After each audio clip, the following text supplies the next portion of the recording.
everybody. Welcome back. Super excited to be here again with you. And today's topic is going to be covering something I'm really passionate about, and that is education-based marketing. So education-based marketing may or may not be something that you've heard about, but interestingly enough, this was really my first legitimate marketing experience. So almost 10 years ago now, which is crazy to think that it's been that long, I was working for a publishing company, and they focused on trade magazines for local businesses. So one of those businesses was the jewelry business for local jewelry stores. And I actually created and launched a brand new magazine for that industry. And the focus of these magazines was all education based. So this was not a magazine that was going to be like others in the industry that were about 75% advertisements. Who really wants to look at that? This isn't fashion necessarily. I mean, the jewelry was beautiful, but this isn't a consumer magazine. This is for a business. They already know what these things look like. What we wanted to do was something totally different, and it was going to be amazing content specifically for these business owners on a lot of different topics that they could really benefit from. So that's exactly what we did. So I was in charge of writing, doing interviews with successful jewelry store owners and turning those into articles. I would guide people on what they could write about if they wanted to contribute. I would also do advertising sales and ad design, and I did the layout of the magazine, and really just about anything involved, I was doing it.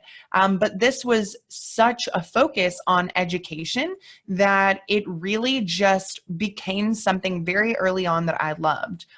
One of my first articles I ever wrote, for me personally, it was on LinkedIn, and it's about the power of education-based marketing. And here, 10 years later, I'm still talking about the same things because I personally believe it's always going to be relevant.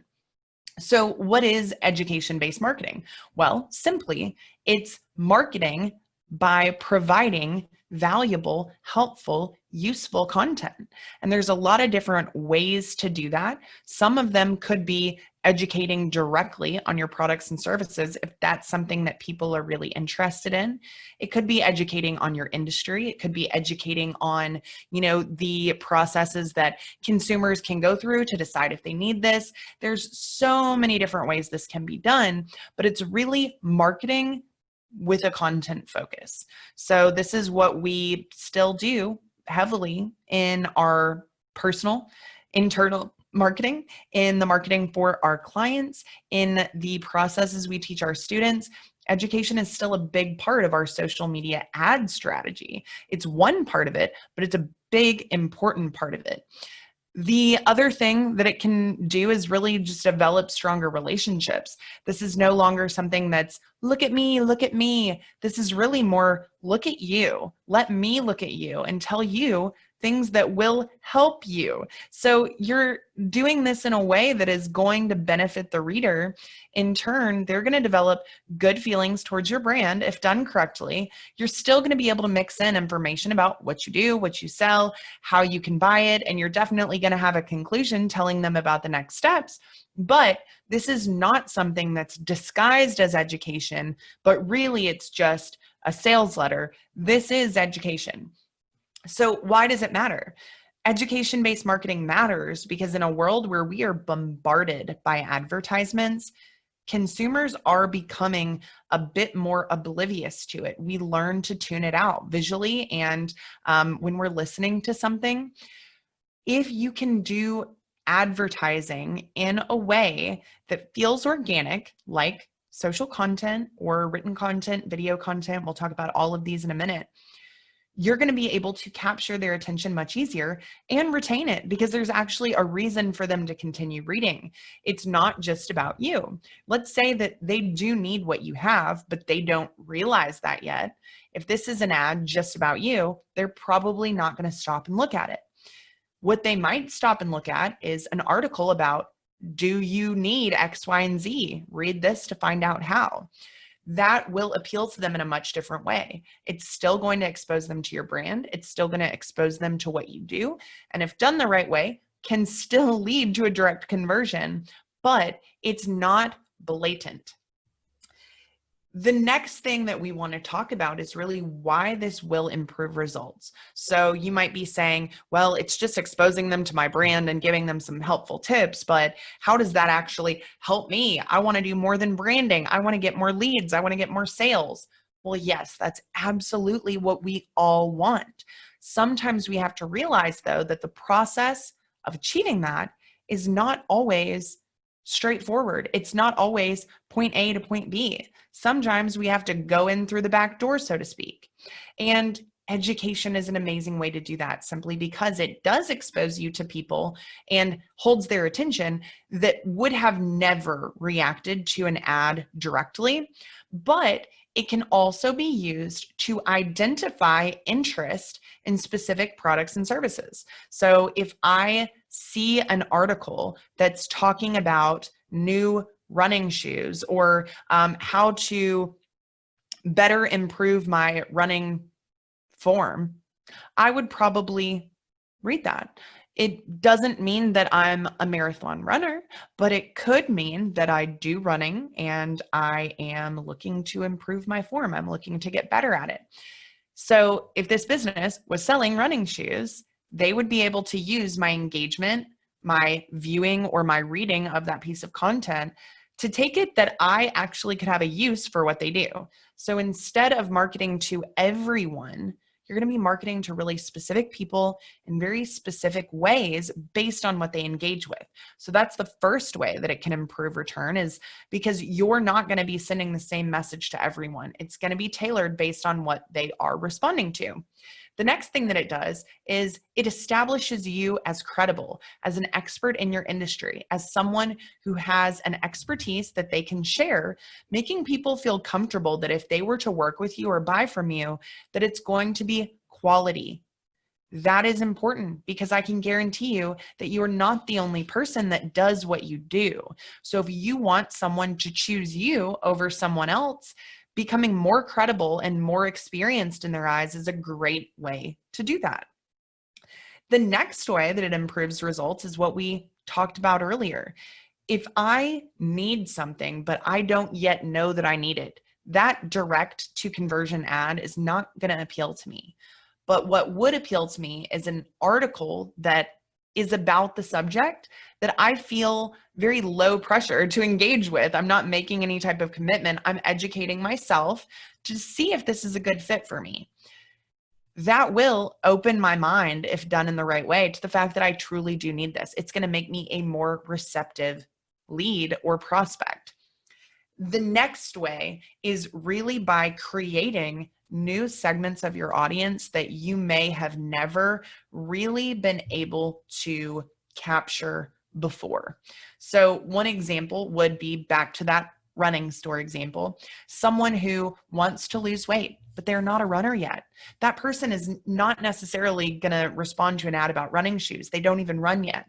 What I could do is start to put out content to those types of people about why running is a great thing to get involved with if you're looking to lose weight. And here are some tips for beginners to help you.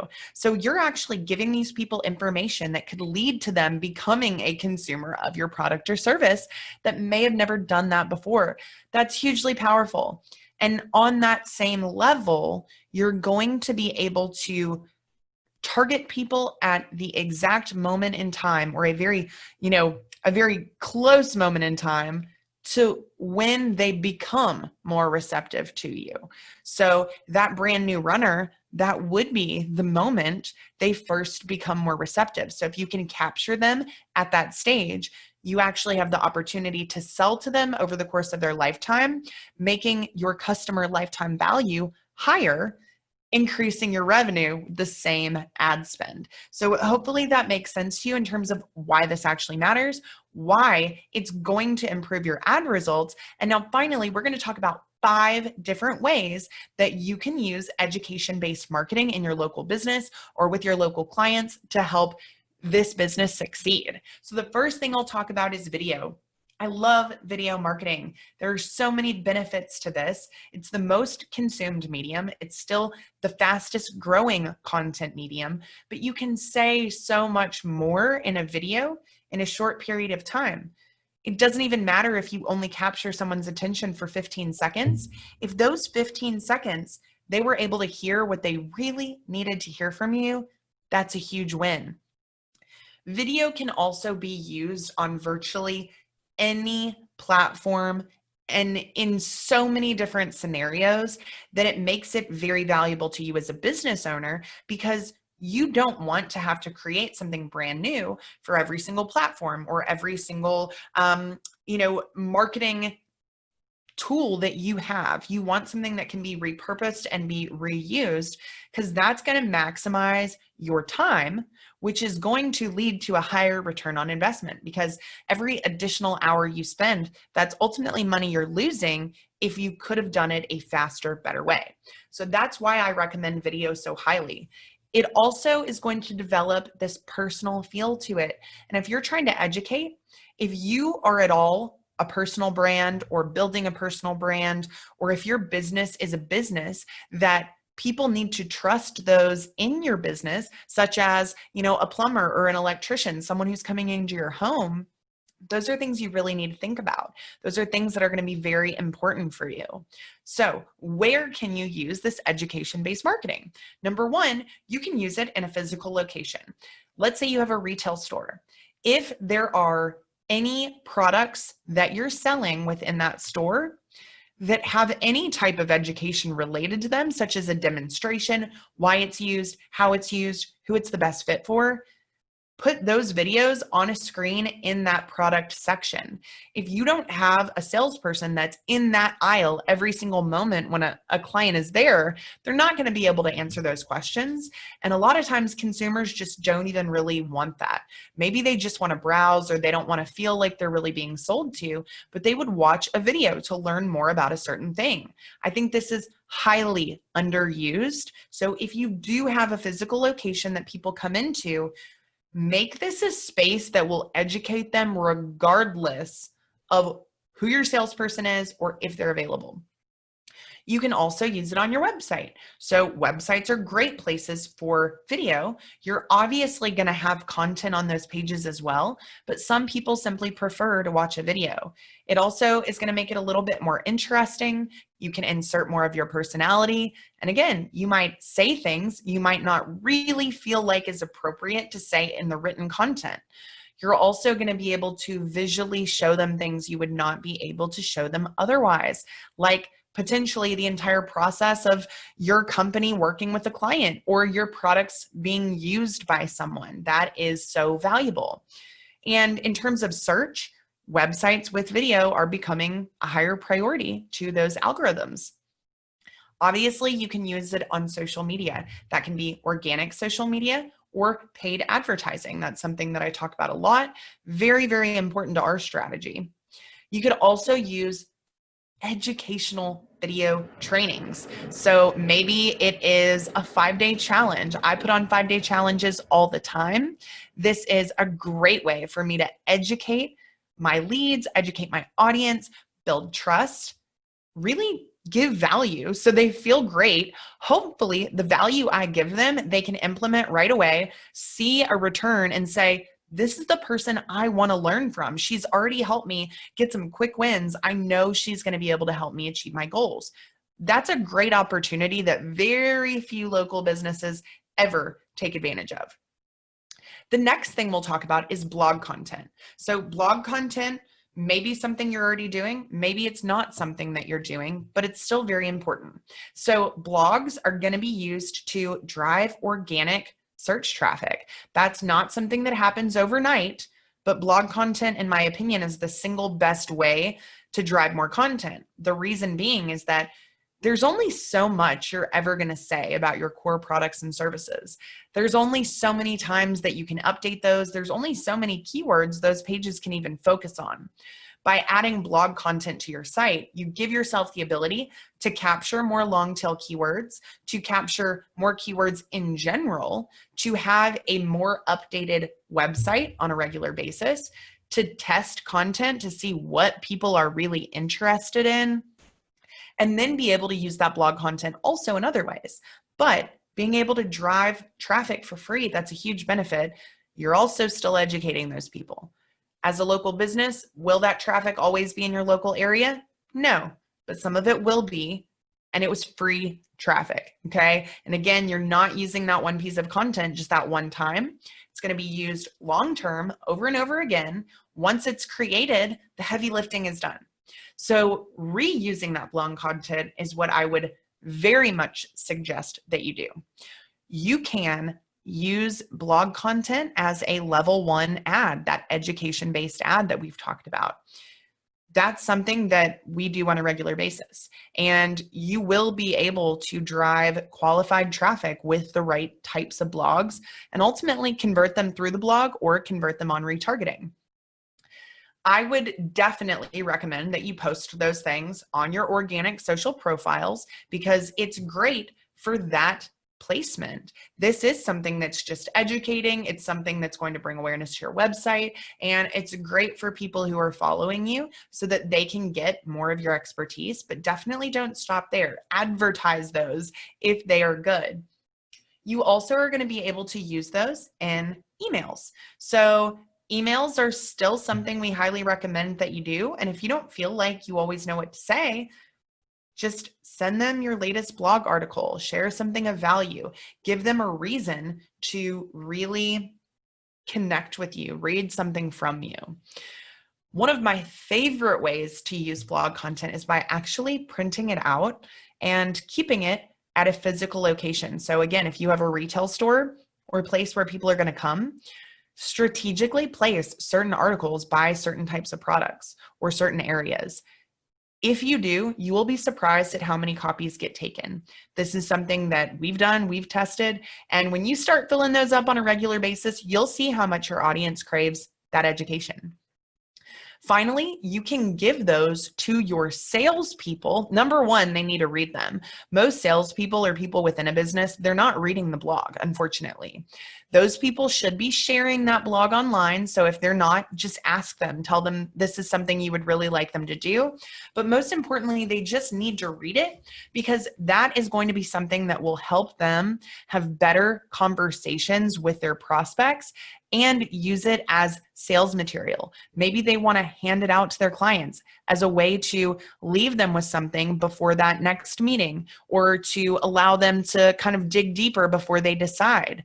It's a great takeaway, but it's great for the client. It's great for the salesperson to better educate them because most of the time they don't know in-depth information on a lot of things in your industry. Sometimes people will, but as a whole, there's a lot more education that they could be aware of that they're not seeking out on their own. So use this content that's already being created as a way to get more sales and educate your salespeople.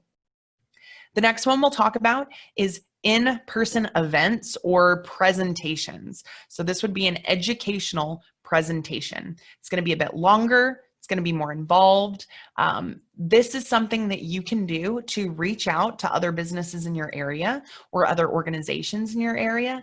Ask them if they'd like to have you as a speaker. If this is a non-promotional educational presentation, they're going to be cool with it. 9 times out of 10, it just takes reaching out to some people to get a response on that.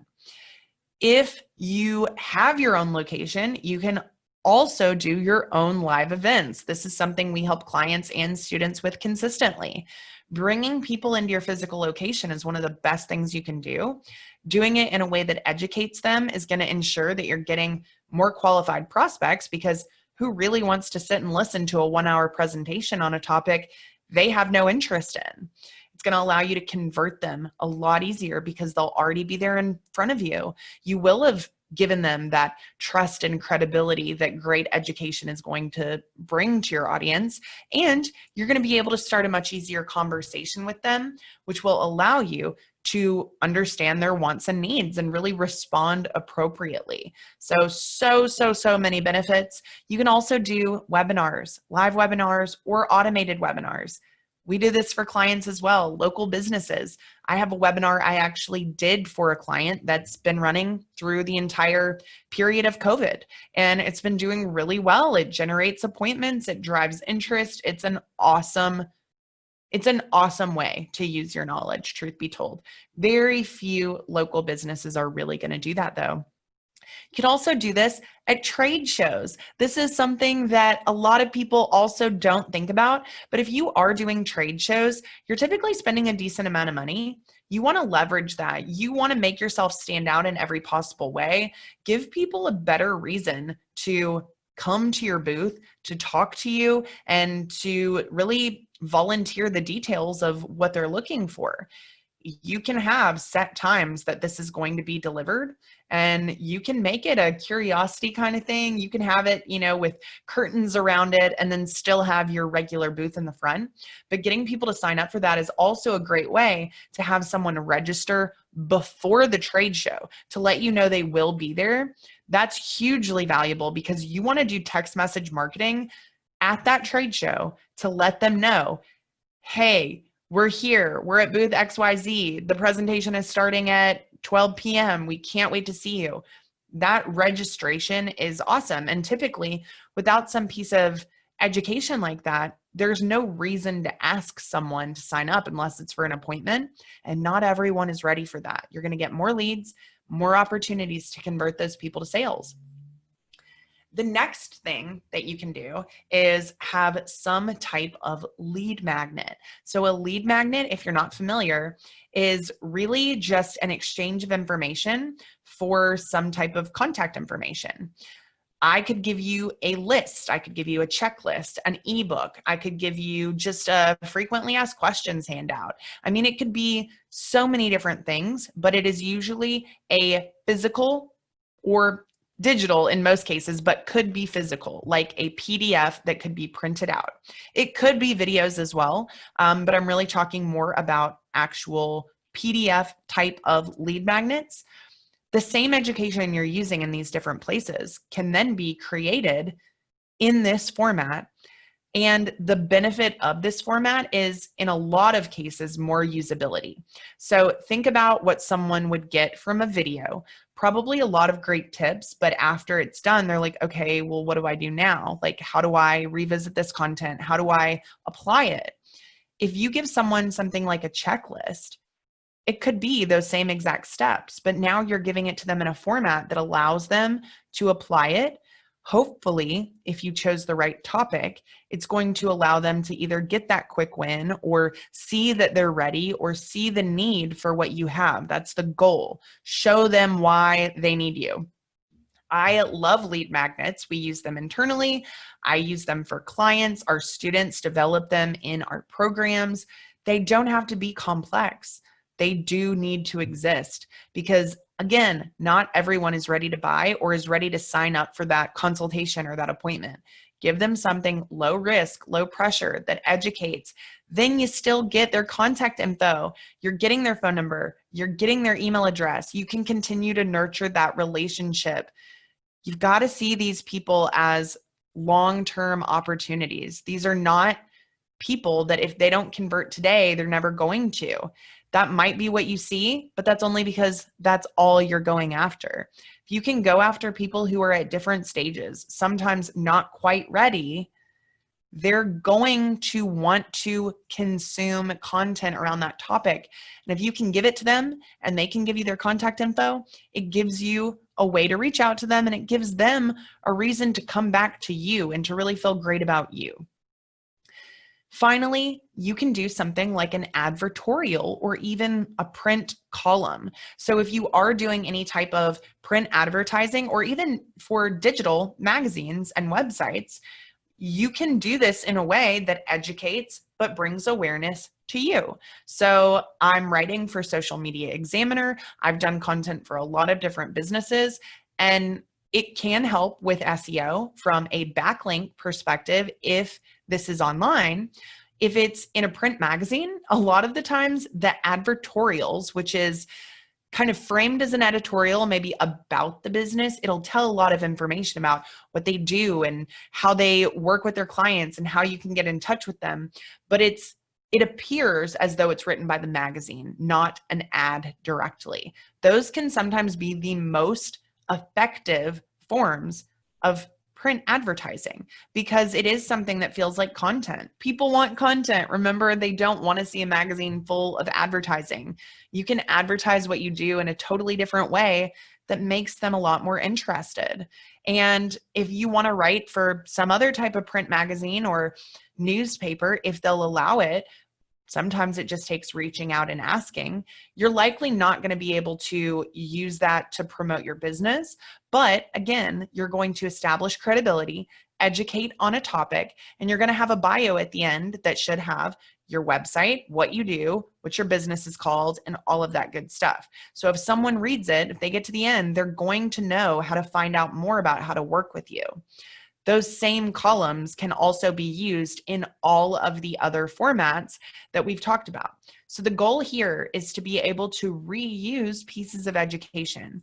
That's because you're never going to reach everyone through any one format. So just because you put it in this one place or in this one format, it doesn't mean everyone who needs it has actually seen it. Finally, we want people to be able to consume this education in content formats that work best for them.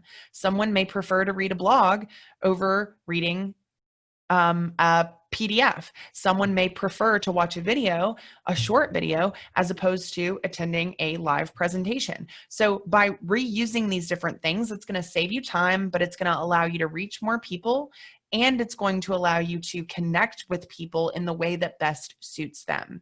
So hopefully you have now really understood why content marketing matters, why educational content is hands down the only thing to focus on, and how it can actually serve you by improving your advertising results. So if you guys have any questions on education-based marketing, definitely let me know. I look forward to discussing it with you and hope you enjoyed the episode. I'll see you next time.